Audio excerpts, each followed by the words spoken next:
you know, when you're sick, I think that's truly when you see life for what it truly is. Because, okay, whenever I'm sick, it makes me realize what I value the most in life. Because when you're sick, you don't have energy to do anything. When you're sick, all you can do is just lie in bed and just hope that you don't die. It's like all I want to do is be reading and writing and painting and running and learning to play guitar and going for walks in the sunshine and going to different bakeries that I've never gone to and just having fun. And I can't. And sometimes when I'm being a little ungrateful and I'm not living life to the fullest, I think God snipes my ass with bronchitis or some kind of flu or something, so that I'm forced to sit and think about how I haven't been living my life to the fullest. Or it's just because I got fucking sick and I have a low immune system. Or maybe sickness just is sickness and there's no reason to complicate it like that and put a double meaning behind it, but I don't know.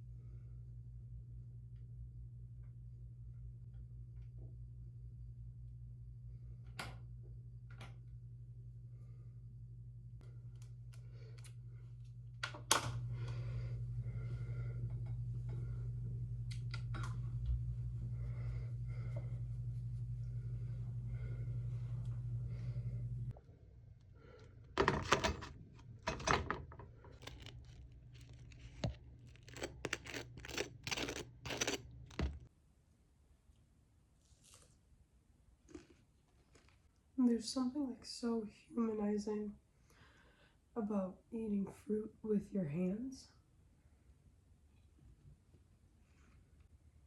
I don't know what about it I like so much. Like, I don't know what it is. Like, I don't know why, but eating fruit with your hands, it's just a very, like, it's just a fun experience. And also, I feel like too many people hate honeydew melon. It's very good. It's very good, and I hate that so many people hate it.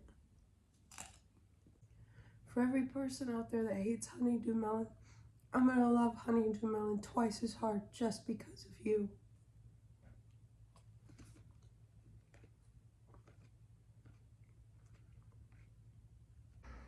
Again, being sick has made me forced. Being sick has caused me to like reevaluate every single part of my life just because like I can't do fucking anything because I'm so exhausted, right? So I can't really do a lot except like think and watch true crime podcasts and watch movies because I just don't have the energy for anything. Hi, reporting live from inside my steering wheel apparently. I've been so like utterly ridiculously sick this past week. I went to the doctor and they said it was just, oh, you have the virus that's going around, but it feels like horrible. It feels awful. It feels like worse than just a simple cold. Like I feel awful right now. Because I wasn't able to talk like a lot this week, it gave me a lot of time to like reflect and think about just everything in general. And my problem is that I've never been allowed to like fully enjoy anything in my life because I always had to do things for others, or I had to do this career for someone else, or someone was trying to live vicariously through me so I'd do something for them. Or I was taught from a very early age that like you can't have self-enjoyment, you have to do everything with the interest of others in mind, and that to do things that were purely pleasurable and purely enjoyable for yourself was like a bad thing. And I'm trying to reframe this because I'm trying to make my life filled with the things that I love. And for some reason, that is like the hardest thing in the world for me. And so, of course, I finally find something I enjoy to do. And I've somehow found a way to make it a job, make it a chore, make it difficult. It's like I don't even notice it's happening. It happens with everything, where I find something I enjoy, and then instead of just being like, wow, this is fun, I'm gonna keep doing this, and this is fun, and I'm gonna keep doing exactly this, I like twist it around, and I find some way to make it horrible, so then I start to hate all the things I love, so then I stop doing them. And I don't know why I do that. Like, that's a really weird thing that I do. But it's like ruined a lot of things that I love, because then there's so many rules around doing the things that I love. And I'm like, okay, you can only do this if you do like X, Y, and Z. Like, I do that with food. I do it with art. I do it with movies even. I do it with everything. I do it with people. I do it with myself. If I find that I enjoy something, I find a way to make it terrible. I find a way to make it a chore. And I think it's because I really do deep down don't believe that I am worthy of love and worthy of happiness and pleasure. Probably because I've been told that my whole life, right? Like if you're constantly told something your whole life, like you're not worthy, you're not enough, of course you're not going to think that you are. So, but I think I need to focus less on like, who am I becoming and what am I going to achieve in this life and what are my goals? And I should focus more on, hey, what do you enjoy? What do you like doing? What's fun to you? What do you love? And then fill my life with those things and then stop worrying so much. I'm so tired. I mean, also to add on to what I was saying in the car. 1 second, I need lip gloss. Oh my goodness.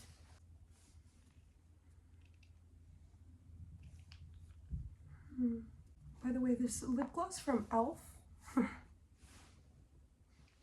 It's called vanilla icing, and it smells like vanilla cupcakes or like those white sheet cakes you get from Costco. It's awesome. It smells awesome. To add on to what I was saying in the car, I have a philosophy that we should really live doing the things we love, and if we don't feel love for something, it shouldn't be in our life. That we're allowed to do anything in this life, but love is the thing that always brings us back to what we're supposed to be doing in this life, because I think there's a predestined destiny for all of us. And I think that we find that destiny through engaging and being around the things that we love. Like, love is the North Star that like takes us down the correct path. And love is both a feeling and an action, right?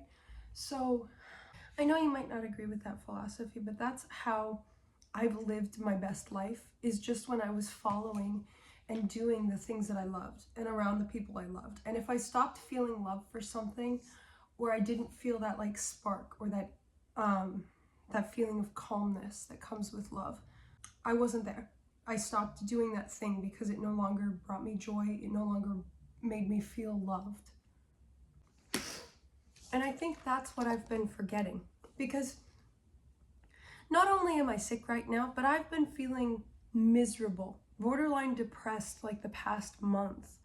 And I have no idea why, because my life is going wonderful right now. My life is finally picking back up after it got destroyed like 2 years ago. And everything is great and everything is wonderful, yet I am the most miserable I've been in a while. I'm not the most miserable, but I am miserable, and I can't see, how do I explain it? I'm the most miserable to successful ratio, because in the past, I would be like completely unsuccessful, nothing good was going in my life, and it made sense why I was as miserable as I was. But right now, I'm miserable, but everything's going good. So it's like, it doesn't make sense why I'm this miserable, right? And I think it's because I'm not letting myself just unbiasedly and unconditionally engage with the things that I love. Because let me take you over here to this wall that I have over here. Because I made a fig tree over there, right? Okay, so this is my fig tree, right? These are all the careers that I could be having. And if you don't know what a fig tree is, it's a poem by Sylvia Plath. I'll read it for you in a moment, but it's basically saying that our life could be any number of things. We could choose any number of paths to go down, but we're only allowed one fig off of the fig tree. And actually, let me just read you this poem real quick. Fig Tree by Sylvia Plath. This is from her book, The Bell Jar. I saw my life branching out before me like the green fig tree in the story. From the tip of each branch, like a fat purple fig, a wonderful future beckoned and winked. One fig was a husband and a happy home and children, and another fig was a famous poet, and another fig was a brilliant professor. And beyond and above those figs were many more figs I can't quite make out. I saw myself sitting in the crotch of this fig tree, starving to death, just because I couldn't make up my mind which of the figs I would choose. I wanted each and every one of them, but choosing one meant losing all the rest. And as I sat there, unable to decide, the figs began to wrinkle and go black, and one by one they plopped to the ground at my feet. It's basically saying that there are so many decisions out there that you can choose for what to do with your life. But if you choose to be indecisive and not choose one of the figs, you're going to lose all the figs. Which I think is a really good quote for me to look at right now, because I don't want to waste the rest of my life. I'm still young. I'm only 24. I can do anything with my life. And I've forgotten that one principle. I even wrote it up here on the wall. Let me show you. I even wrote it up there on the wall. You need to focus on the things you love. Because I think that you can't just decide to do something. You also have to have kind of a passion and a spark to keep that thing alive. Because I've watched a lot of people just go into a profession or start doing a hobby or something, but they don't really have a drive to do it. And so they end up quitting, or it ends up making them miserable. And they don't know why they're miserable, they don't know why they're upset, and they end up quitting, or they end up being miserable. And I don't want to do that. I don't want to put myself in a situation in which I'm miserable, but you really do live the best life when you kind of surround yourself with the things you love, because then your life is filled with love and then everything's great. Like, even if, let's say, you don't like your job, or life isn't handing you the best cards right now, at least you'll have like a whole bunch of other things in your life that you love, right? And I've been trying to reject that philosophy because, okay, I have a mountain load of evidence throughout my 24 years of existence that says, hey, Bailey, when you engaged with the things you love, when you surrounded yourself with the things you love, and when you just ran after the things that gave you passion and purpose, you were really happy. You were really happy and you lived a great life, and so many opportunities came to you, and you ended up discovering what you wanted to do with your life, and everything was great. It's when you decide that you're going to fill your life with things that make you miserable, or fill your life with things that are challenging for you, or fill your life with things that are difficult just because you think they're going to make you a better person and give you a stronger mindset. That's when your life has been just bad, Bailey. Because yes, we do need to challenge ourselves as human beings, but we also have to be passionate about what we do in order for it to work. Because I've tried to throw myself into studying. I've tried to throw myself into becoming an engineer or a doctor. And I don't have a passion for engineering or being a doctor. I just don't. I can't find love for it. And I could force myself to do it. I could force myself to do it and become something that I don't think I can become. And I can, break myself down to build myself up. I've done that in the past. And then I just ended up staring at my reflection in the mirror being like, who have you become? I don't recognize you and I don't like you. Even if, let's say, I had achieved something great, I still didn't like what I saw in the mirror because I hadn't worked towards becoming who I wanted to be. I was working towards who I thought others wanted me to be. And I mean, I have a lot of free time on my hands, and I'll be honest, I watch a lot of my videos back just because sometimes the advice that I give to you guys is also advice I need to hear. And a lot of the old videos I've made, they don't resonate with me anymore. And I'll still keep them up because I think a lot of them have a pretty good amount of advice for people who do need to push themselves or do need a little bit of motivation. But I need to start living through my philosophy, the philosophy that I truly believe in, which is you need to put love at the center point of your life. Don't put challenges at the center point of your life. Don't put self-growth and improvement at the center of your life. Just put being alive and being around the things you love at the center point of your life, because that's how life has always been good for me. And here's the thing also, that's probably going to blow your mind. When you put love at the center point of your life, you also grow like so much as a human being, because love is such an expansive thing that it makes it so easy to just keep going and going and going. Like for me, I love running. It's something I really enjoy. And I can just keep going for like hours and hours and hours, except my body gets tired, so we gotta stop. But when I first started running, it was so easy for me to just like get the ball rolling. And obviously I wasn't good. Like I told you guys, I'll probably get into my stories about running and why I started and what was going on eventually. But like when I did first start running, I was just so surprised how easy it was to stick with it and how fun it was to do, and it became this thing that has slowly become a part of my life that I really enjoy. But I also tried like going to the gym every day, and that didn't work for me because I don't like the gym. It's all sweaty and smelly and there's so many people there and they're all grunting and I don't like it. Even if, let's say, I was just running on a treadmill at the gym and then like trying to do some weightlifting afterwards, like I didn't like it. It wasn't a way that helped me stay consistent. So I think, I don't know, just being sick always makes me intensely reflective because I can't watch as many movies because I have headaches, and I can't talk as much with other people because my throat hurts and I don't want to get them contagious. And it just makes you think because you can't really do a lot of the things that you really like doing. And this really, really bad cold, like I don't know why this took me out so bad, and why this was so difficult, because this week has been like hell for me. But I mean, I'm human, I'm learning, I'm growing, I'm changing, and I get too intense sometimes and I want to like achieve amazing things. But you achieve more through passion than you ever will through grit and dedication. Like when you find that thing that just gives you your spark, it's so much easier to keep going with that than it is anything else. So much easier. And easier isn't necessarily bad, it's just you have to find what gives you that spark, what makes you feel love, what makes you feel alive, and then engage in it. Because what's the purpose of being here if not to feel alive?